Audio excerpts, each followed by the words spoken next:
আমার বাবা এক মাদ্রাসা, দেওবক মাদ্রাসা, যেখানে আমি পড়াশোনা করেছি, ওই মাদ্রাসার খেদমত আমার বাবাই 52 বছর পর্যন্ত এখনো করে।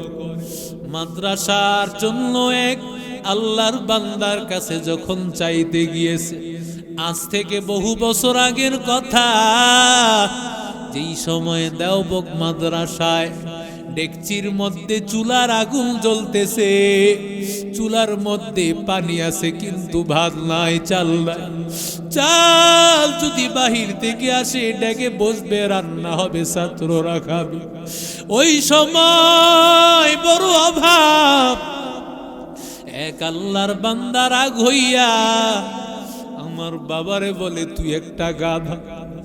বাবায় বলে, একটা কাগজ নে, কাগজটা দিয়ে আপনি এই কথাটা লিখিয়া দেন, হাসরের ময়দানে আল্লাহকে দেখাইব, ও আল্লাহ তোমার দিনের জন্য আমারে গাধা বলছে। ওই গাধার কোনো হিসাব নাই, গরুর কোনো হিসাব নাই, প্রাণীদের কোনো হিসাব হবে না, আল্লাহ তাদের হিসাব নিবে না, জাহান্নাম দিবেন। এরে আল্লাহর গোলাম, এরে নবীর আশিক উম্মতির দল, কাসেম নানুতুবি রহমতুল্লাহ আলাইহি বলেন, বাবা গো আমি আর কেউ না, আমি কাসেম নানুতুবি। কই কাসেম নানুতুবি, যেই কাসেম নানুতুবি দারুল উলুম দেওবন্দের মুতামিম, হাজার হাজার লক্ষ লক্ষ ছাত্র বলে, আমি ওই কাসেম নানুতুবি, আমি ওই কাসেম নানুতুবি। আল্লাহর বান্দা বলে, হুজুর আমারে মাফ করে দেয়। আল্লাহর কসম, আজকে 3টা রাত আমি রাতের বেলায় ঘুমাইতে পারি না হুজুর, ঘুমাইতে পারি। এক রাতে প্রথম রাত আমি ঘুমাইয়া গেলাম, রাতের বেলায় আমি স্বপ্নে দেখি রহমাতুল লিল আলামিন আমারে বলেন, তুমি এত টাকা নিয়ে বসে আছো, তোমার টাকা দিয়া কি লাভ? যদি আমার মেহমানরা আজকে 3 দিন না খাইয়া আসে, তোমার টাকা দিয়া কি লাভ হবে? আমি কিছুই বুঝলাম না। দ্বিতীয় রাতে আমার আবারও স্বপ্ন দেখানো হলো, তোমার টাকা দিয়া কি হবে? আমার মেহমানরা আজকে 3 দিন না খাওয়া। আমি কিছুই বুঝতে পারলাম না। তৃতীয় রাতে আমারে স্বপ্নে দেখানো হলো, তোর টাকা দিয়া কি হবে? দেওবন্দ মাদ্রাসায় আমার মেহমানেরা 3 দিন না খাওয়া। ওই দেওবন্দ ইন্ডিয়াতে সদরঘাট একটা এলাকা আছে, ওই এলাকায় গিয়া কিছু কুলির কাজ করি, হয়তোবা সেখান থেকে কিছু টাকা আসলে আমার ছাত্রদের একবেলা খাবারের ব্যবস্থা হবে।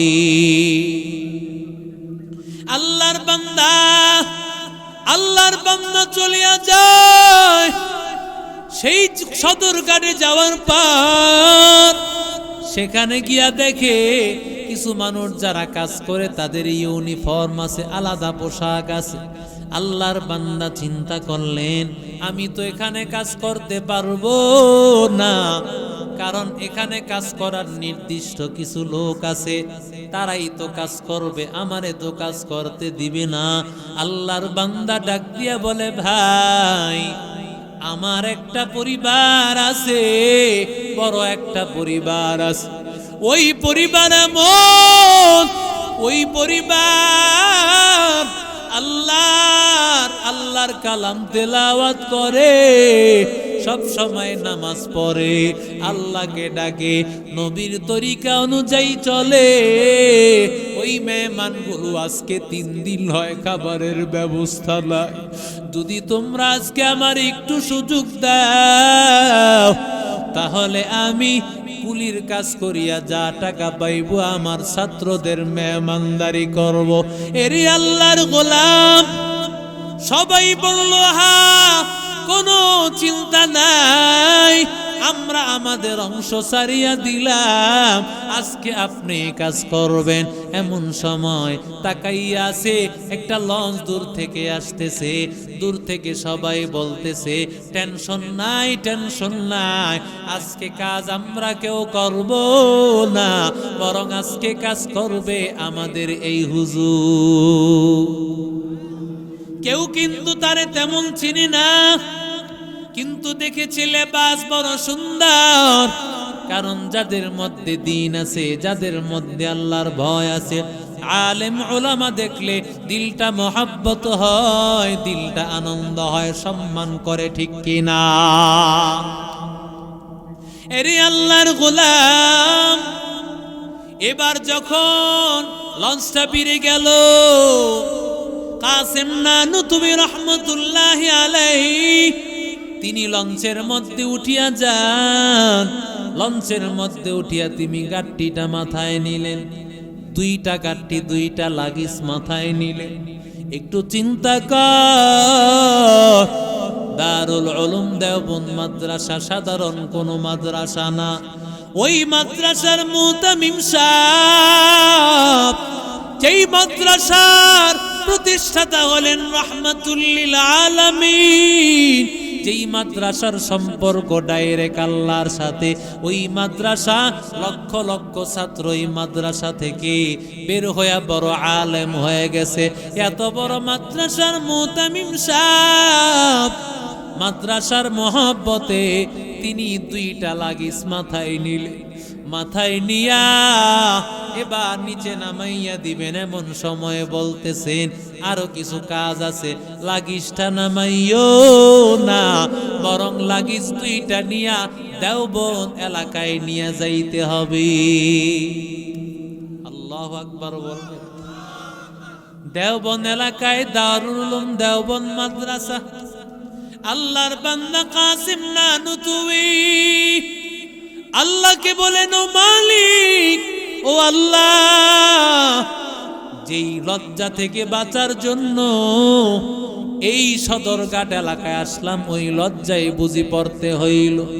আবার সাথে সাথে আল্লাহর কালাম তেলাওয়াত, কালামের আয়াত মনে হয়ে গেল। আল্লাহ বলেন, ওয়ামিনান নাসি মাইয়াশরি নাফসাহু ইবতিগা মারদাতিল্লাহ ওয়াল্লাহু রাউফুম বিল ইবাদ।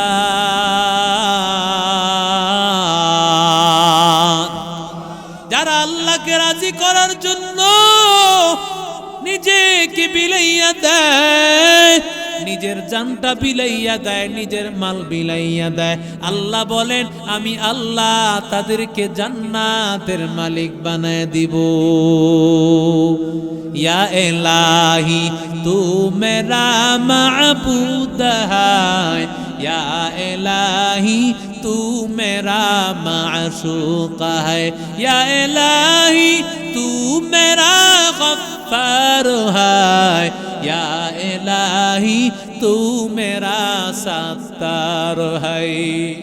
ভালো করে মনোযোগ দিয়ে শুনেন ও গাজীপুর এলাকার যুবক, কাসেম নানুতুবি রহমতুল্লাহ আলাইহি চিন্তা করলেন, আল্লাহর মহব্বতে যদি নিয়া যায় হাসরের ময়দানে, মাদ্রাসার মহব্বতে আমি কোরবানি করছি, এই বিনিময়ে আল্লাহ আমাকে জান্নাত দিয়া দিবে।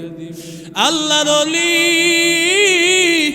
কাসেম নানুতুবি মাথার মধ্যে দুইটা লাগেজ উঠায়া আল্লাহর ওলি যখন চলতেছেন, এমন সময় ওই লাগেজের মালিক চিন্তা করলেন, এত বড় বড় দুইটা লাগেজ, এই দুইটা লাগেজ তো এত বড় ভারী ভারী লাগেজ মাথায় উঠানোর কথা না। আল্লাহর ওলি ওই আলেমের দিকে তাকাইয়া নজর করে, মাথার দিকে তাকাইয়া দেখে লাগেজ দুইটা মাথায় না, বরং মাথা থেকে এক হাত উপরে। এরে নবীর আশিক উম্মতির দল, এবার আল্লাহর বান্দা পায়ে পড়ে যায়, কাজ পরে করেন, লাগিস দুইটা নামান, বলেন আপনি মানুষ না জিন, এরপরে আপনি আমার কাজ করবেন।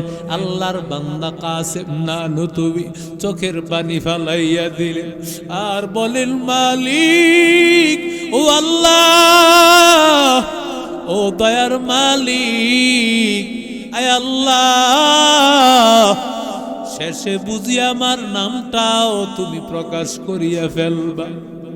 ও দয়ার মালিক, ও গাজীপুরের যুবক, তুমি তো কত কিছু বলো, ধান্দাবাজ বলিয়া গালি দাও, কত পেট পূজারি বলিয়া গালি দাও, তুমি জাদুকারি গালি দাও। আমার বাবা এক মাদ্রাসা, দেওবক মাদ্রাসা, যেইখানে আমি পড়াশোনা করেছি, ওই মাদ্রাসার খেদমত আমার বাবায় 52 বছর পর্যন্ত এখনো করে। মাদ্রাসার জন্য এক আল্লাহর বান্দার কাছে যখন চাইতে গিয়েছে, আজ থেকে বহু বছর আগের কথা, যেই সময়ে দেওবক মাদ্রাসায় ডেকচির মধ্যে চুলার আগুন জ্বলতেছে, চুলার মধ্যে পানি আছে কিন্তু ভাত নাই, চাল নাই। চাল যদি বাহির থেকে আসে ডেকে বসবে, রান্না হবে, ছাত্ররা খাবে।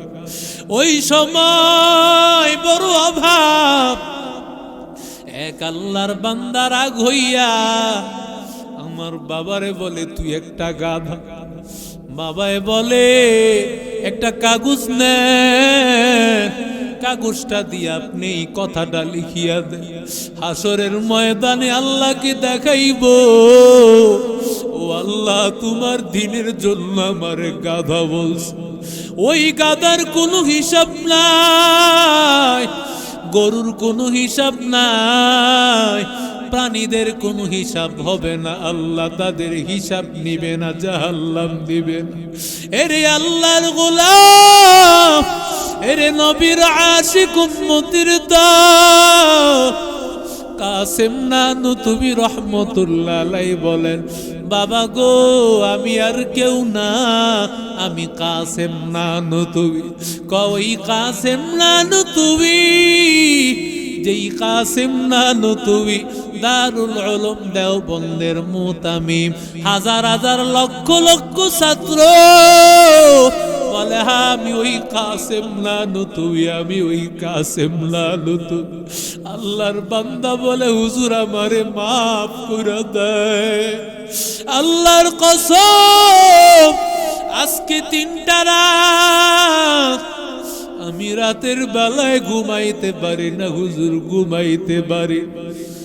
এক রাতে প্রথম রাত আমি ঘুমাইয়া গেলাম, রাতের বেলায় আমি স্বপ্নে দেখি রহমাতুল লিল আলামিন আমারে বলেন, তুমি এত টাকা নিয়ে বসে আছো, তোমার টাকা দিয়া কি লাভ?